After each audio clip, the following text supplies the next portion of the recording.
All right, I'm about to go ahead and get this video in right now. It's odd timing, but I have to.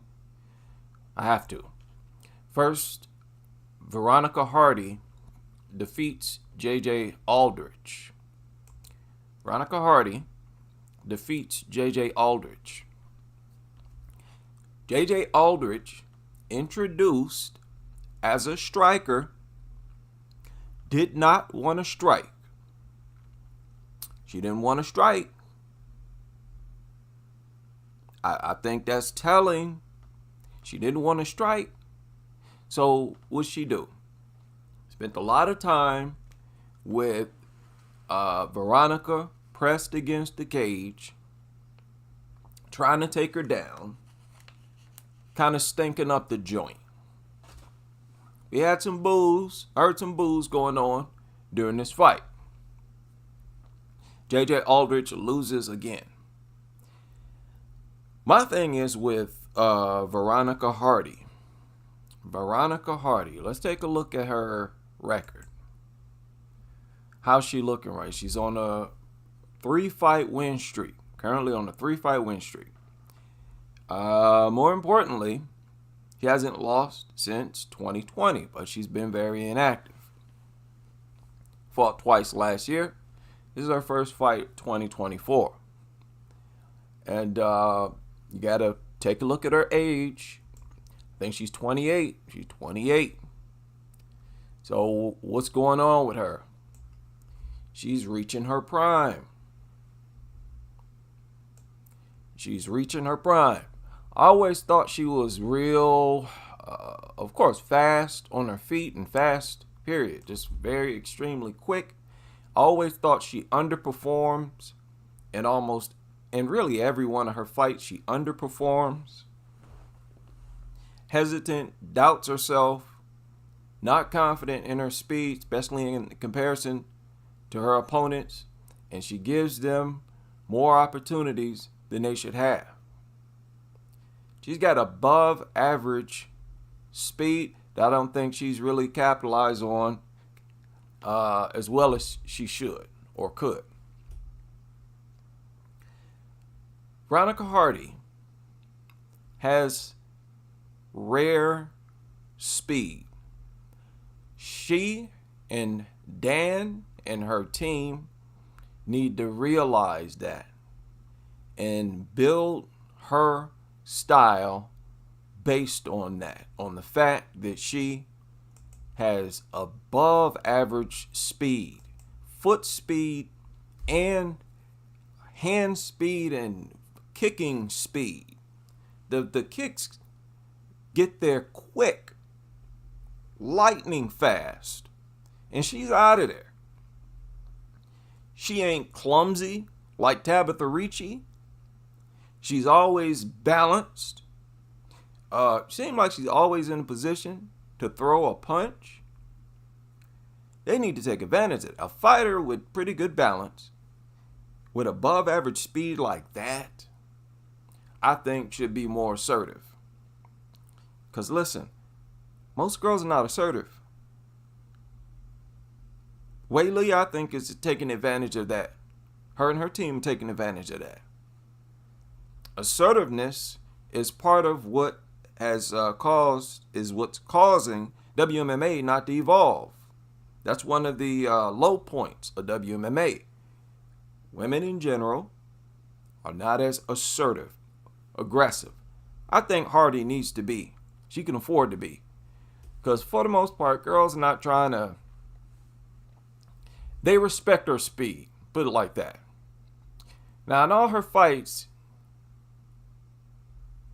she always looked undersized. And she's fought at bantamweight before. Fought Bia Malecki, of all people. The craziest looking fight in history. Her against Bia Malecki. Go back and watch that. She always seemed undersized. She seems like another fighter who's been natural her whole life. She's kind of light in the butt. And by that I mean She seems easy to overpower. Now I know JJ Aldrich is fat, but every single fight, Veronica seems easy to overpower. Her opponent always seemed like they got better or more physical strength than her.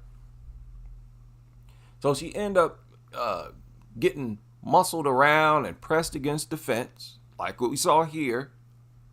And that opened the door for her opponents to do damage. Had JJ been better at takedowns, had that been Suarez who caught up to her, she'd been in all kinds of trouble. So you see, Veronica might be getting into her prime, but I still think in her prime, that's going to be a problem for her. Fact is, she really don't seem to have really good physical strength. You know, that's something got to be done about that. Now, I don't know if she belonged at a weight class below. She seems very small. Seemed like a straw weight moved up the flyweight. But aside from that, aside from her seeming to be overpowered, she seems ultra like a superwoman in there. I've always thought that with the speed, the foot movement, but she never really put it together. Sort of like Sarah McMahon. Real good at wrestling, real fast and strong, but never really put it together in a mixed martial arts cage. So, we'll see what happens. She still got a lot of time. 28 is not that old, right? Not that old. Wouldn't be surprised if she were to creep up through the rankings at some point. Now, she is lightning fast on her, moving around. Lightning fast. And a crazy fight would be her against Natalia Silva. Hey, she got pretty good hands. She was clobbering JJ Aldrich with kicks and punches. JJ, again, supposed to be the striker. And they're getting clobbered. Clobbered, didn't even want to strike no more. JJ didn't do that against Poliana Viana. She wanted to strike at distance, keep a certain rate. She wanted to strike. She wanted all the smoke. She didn't want no striking smoke with Veronica. Really? Really? If you're definitely superior as a striker to JJ Aldrich, man, y'all better be trying to fast track Veronica. Fast track her. Stop messing around. Teach her to fight like she already the champion. Go all the way with her advantage in speed. She need to be turned all the way up in terms of aggression and assertiveness. Stop with all the feints and all the moving. Stop with that. Back in the day, Veronica used to be more flat-footed. And many of her fights, you go back and watch, she used to be more flat-footed than she is now. She need to go back to that in her older age. Go back to being flat-footed and have more confidence in your offense. Take more steps forward to the side instead of to the side, right or left. You know what I'm saying? Stop all that moving away. Them girls scared anyway. They like seeing you run away because you ain't coming towards them. You see them. Go back and watch all her fights. Jamie Lynn Horth, all these fighters. She started all that moving around, and then when she stopped and moved forward, they moving back because they know these gonna be some fast strikes. She need to stop messing around and fighting timid. Don't fight timid. 28, time running out. You need to spaz out. That's another thing I think these women need to understand. Some of them, especially around her age, 28, around that age, danger zone, you need to start spazzing out and fighting with full force. Shout out to Manon Fior. Seemed like she's doing that, but she's still sort of reluctant. She still point fights. But you got to fight like you the champion, man. You got to put it all in there. No time for being hesitant or reluctant.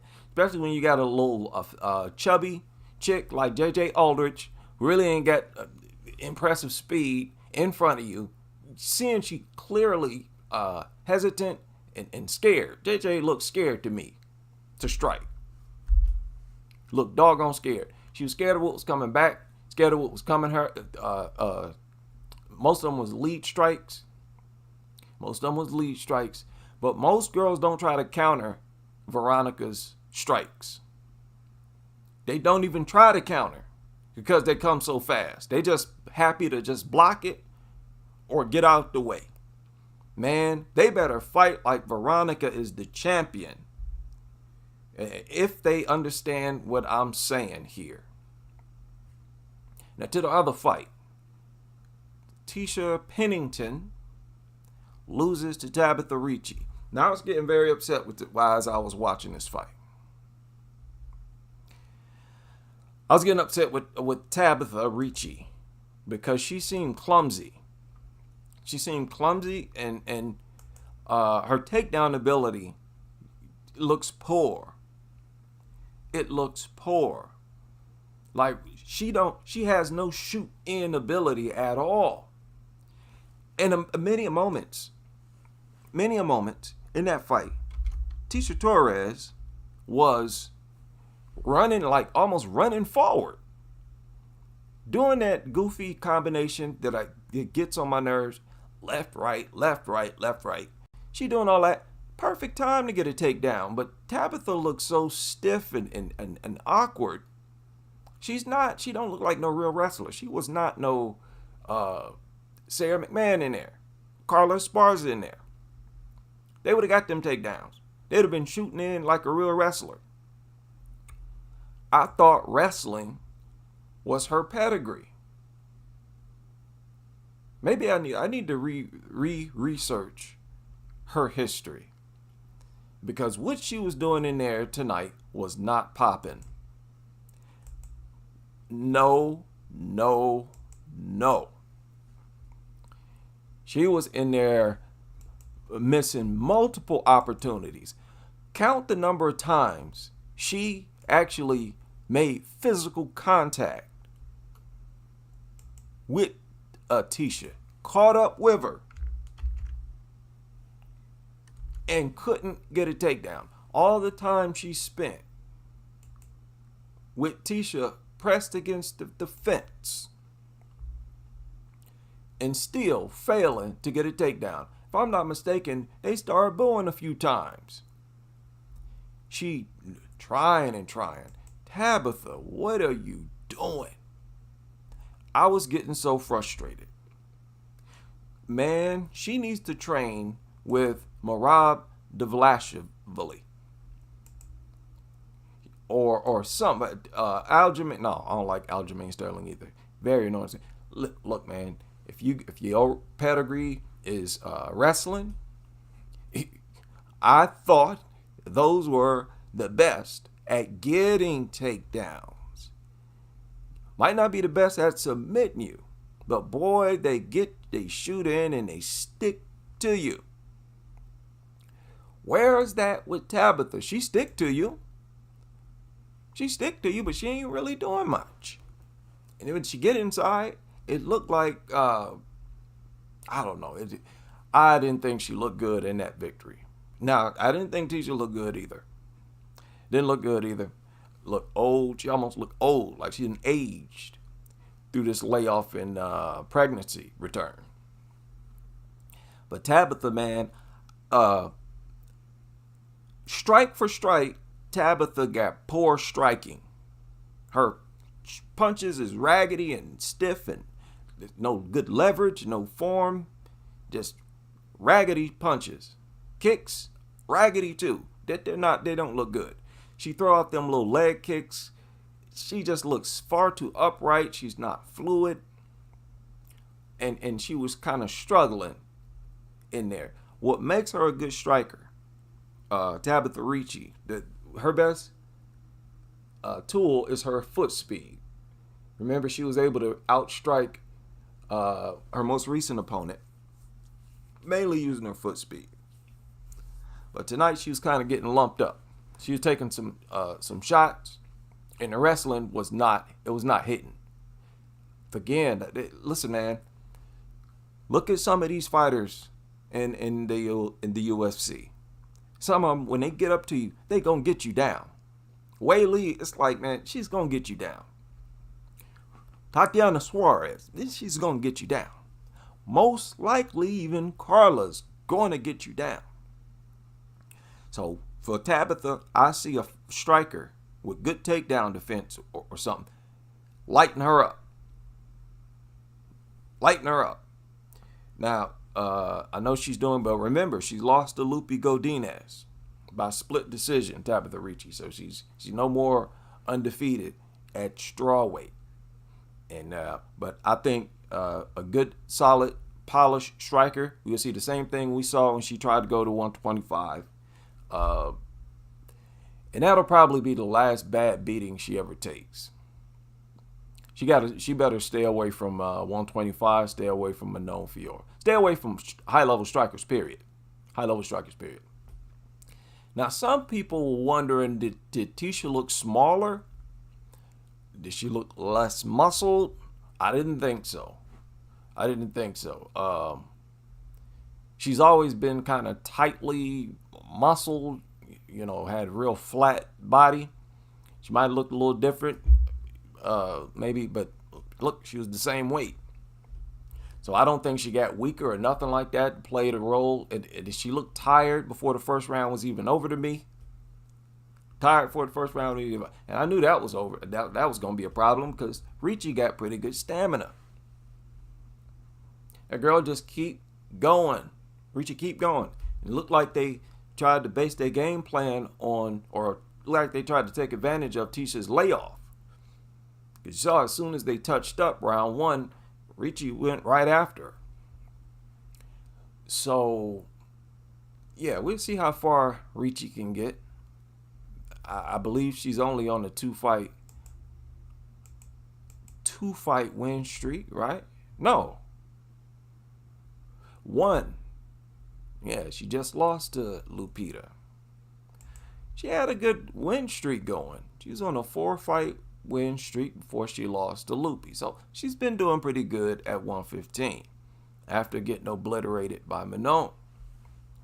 And I still think she's in good standing, seeing that she lost by split decision to Lupita Godinez.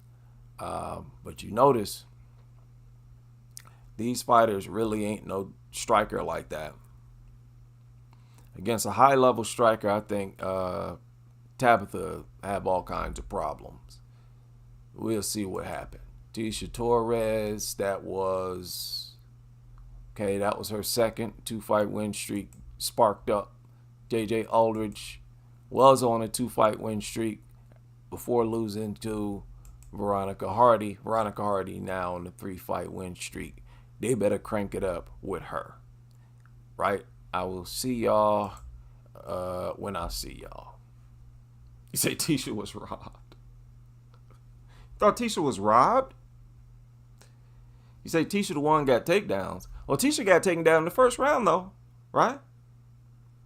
Tisha got taken down in the first round. And those takedowns she got, what'd she do with them? She didn't do nothing. Ricci really wasn't even down. You're talking about the last round, right?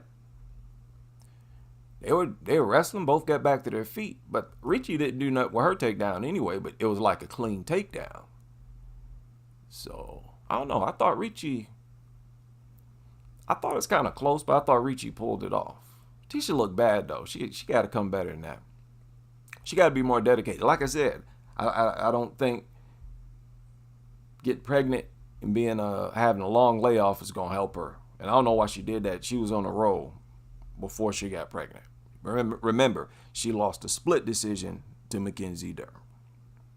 Right? So I will see y'all next time. Might be sooner than later.